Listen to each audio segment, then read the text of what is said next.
So I'm going to start. I am doing this my second seminar. Yesterday I did one about local bass fishing. This one is about choosing the right bait. And I'm going to go over 3 different lures. I'm going to start top, middle, and bottom of the water column. And for those of you who don't know me, my name is Andrew Flair. I make fishing YouTube videos.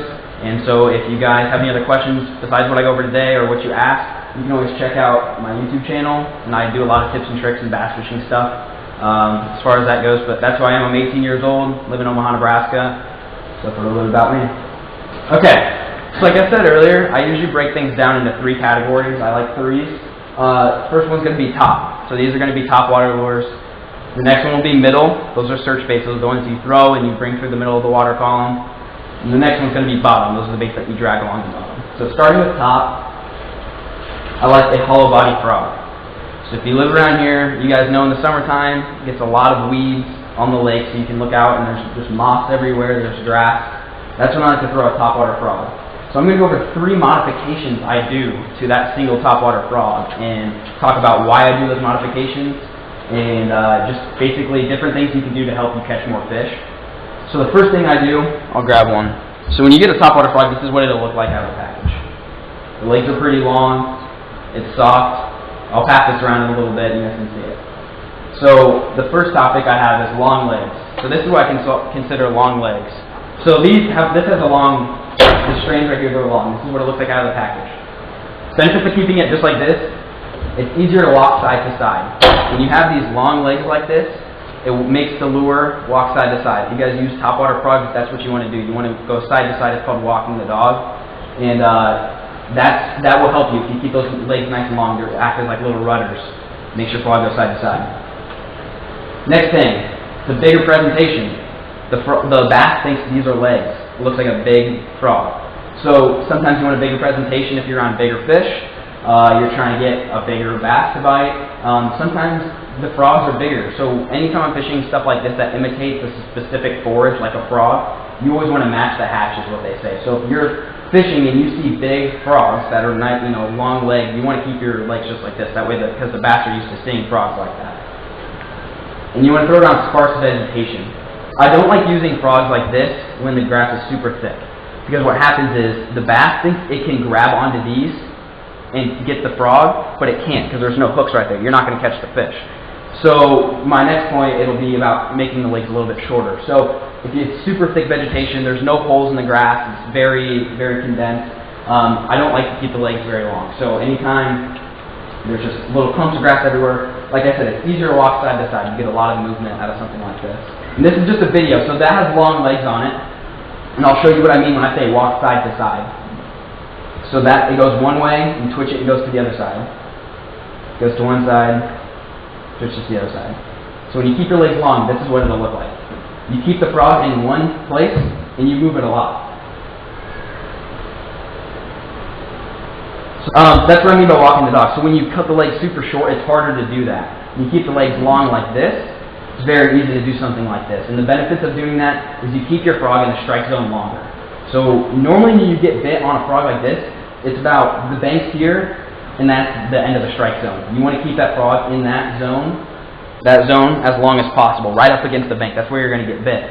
So if you're moving it and you're hopping it like this, you're getting out of the strike zone in 2 twitches. But if you walk it side to side, you can get 10 twitches out of it before you're out of that strike zone. Is this mainly fishing from the boat going to the shore? No. If you're fishing from the shore, what you want to do, how I was talking about keeping the frog in the strike zone. So if you're standing on the bank, let's say this is the water starts where this drops off. You want to stand like this and you want to cast and keep your frog parallel to the bank. So if you're on the boat, you can cast to the bank and work it out. But if you're on the bank, you don't want to cast to the middle and work it back, because you're going to get bit right in this area, right where the water starts. So if you're on the bank, you stand here, you cast, and you bring your frog parallel.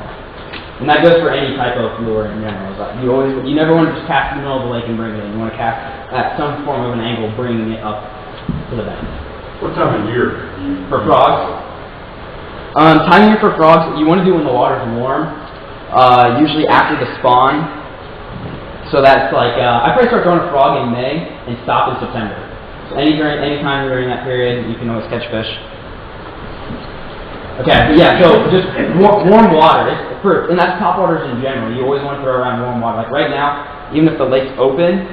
So yeah, anyways, yeah, warm water. So like right now, even if the water was not frozen, you don't want to throw a frog right now. They're not going to come up to the surface because the water is warmer.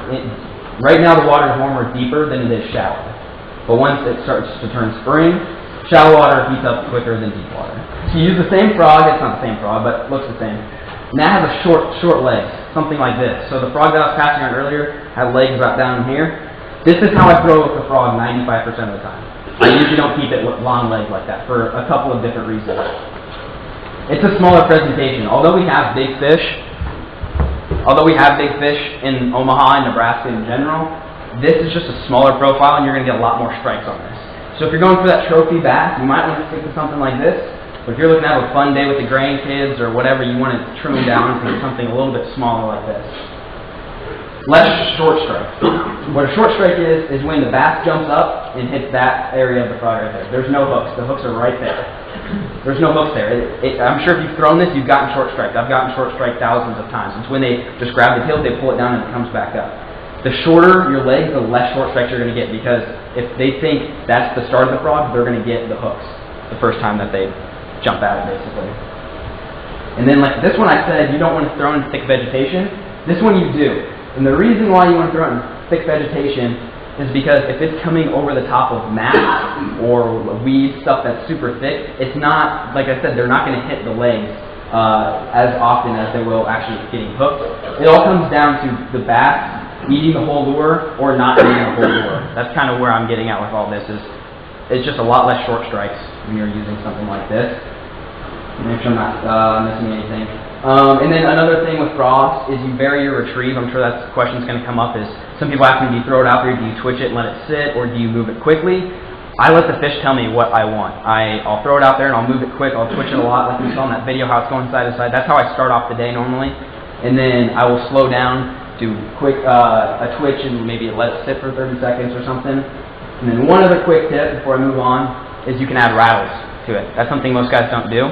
And it's something that can make you catch a lot more fish, especially if you're fishing with or against guys that are using normal frogs. Because when I go to a tournament and it's a frog fishing tournament where people are catching on frogs, everyone's throwing this exact frog right here. So you can add rattles. They're called worm rattles. You can put glass beads in there, and they'll just make a little bit of a sound. And it's just going to be something that's that much different, that's different about your frog than everybody else's frog. And the whole thing with fishing is you want to be different. You want to throw different lures than everybody else. You don't want to throw the same lures as every other guy going down the bank, because the bass they get used to seeing those lures. They get used to seeing that spinnerbait come by and that crankbait come by. But if they see a frog and it rattles, that gets their attention. So the next one, someone already asked, is a popping frog. This is actually my favorite. And the one that I like is this one right here. The one I'm holding is called a Spro popping frog. There's a couple different reasons why you'd want something like this. It displaces more water. So that little red piece right there, the frog sits like this, and when you twitch it, instead of it just jumping up and down like a frog, it spits water. And it looks like a little splash every time you twitch the frog. And like I said, you want to use it in open water, and the reason why you use it in open water is because it just makes a lot more commotion than a traditional frog. This little frog right here will just kind of hop along and won't do very much. It won't make much noise. This one makes a lot of noise. It makes a big commotion. So if you're throwing it and there's just a couple grass clumps around, nothing thick, you want to throw a popping frog. So it gets the bass's attention. It's not a quiet lure. And it's irritating to the bass. Something most guys don't think is throwing frogs around the spawn. So if you've ever done bed fishing for bass, they make little beds, they lay their eggs on it, usually you throw a worm in there to try to agitate them to bite it. If you put this above their bed, that poses the same threat as a worm that's down in their bed. And like I said, if you guys don't know what a bed is, it's a little circle and that's where they lay their eggs. They're called beds. And throwing something like a popping frog, it will irritate the bass more than something like this because it just makes louder noise, it displaces water, does all that kind of stuff. And it just creates a reaction threat because they get angry at the frog.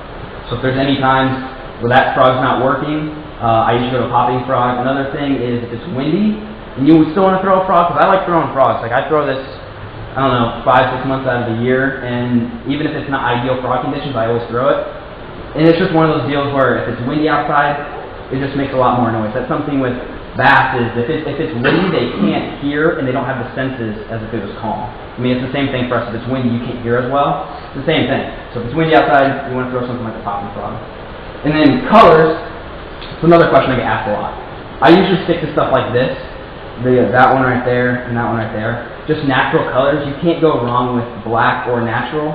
And again, when I was talking about match the hatch earlier, if you go walk down to the bank and you see a frog with that color belly, then look for a frog with that color belly. You want to throw exactly what the bass are feeding on.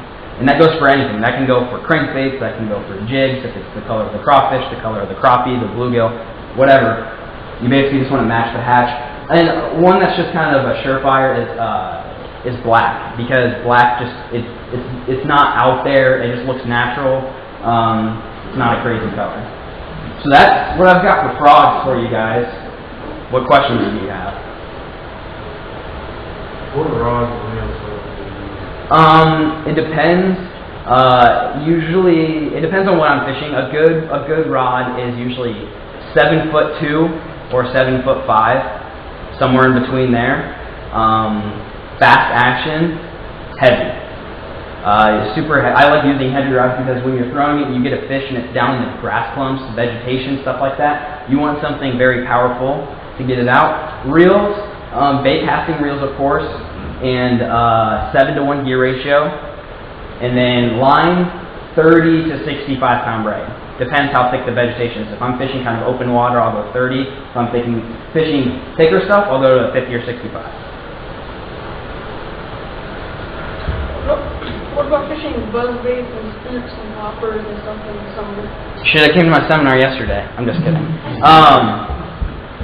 What do you want to know about it? Just like when to throw them, or colors? Yeah, colors. Colors. Buzzbaits, white or black. Those are the only two colors I normally throw. Spooks, I usually throw white, like shad-colored ones that are pretty light-colored. Anything that imitates a shad. What else? Anything else about them? No. So never use a leader whenever you're using stuff like this. The thing with these, when I pass it around, the hooks, they're thick hooks. They're not thin. So it's hard to get that to penetrate the roof of the mouth of the bass. So you want to use heavy gear. That's why I said 50-pound braid, heavy line. And I normally don't use a leader now. Yes? How long do you wait at the hook? Good. That's a very good question.